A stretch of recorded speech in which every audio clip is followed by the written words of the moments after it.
өнөөдөр манай менежментийн сургуулийн маркетингийн өдрөлгийн 24 жилдээ зохион байгуулагдаж байгаа үйл ажиллагаа амжилттай явагдаж байна. За өдрөлг маань 24 жилийн хугацаанд өнөөдрийн байдлаар 2000 орчим бизнесийн байгууллага оролцсон байдаг.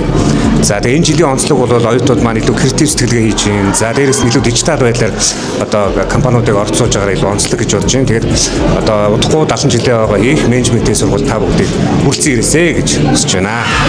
Маркетингийн хамгийн том багш байлаа.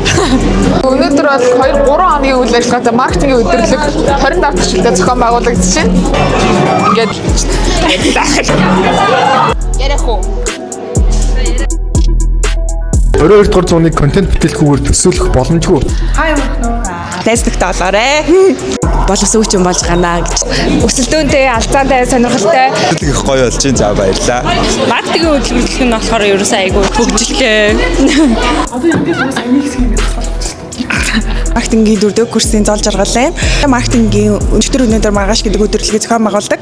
Энд хүүхдүүд маань оролцсноороо өөрийнхөө зан төлөв, өөрийнхөө уур чадвар, мөн ер нь бол амьдралынхаа найз нөхөд олон туршлагыг ер нь бол авч чаддгаар ер нь бол даваа талтай байдаг.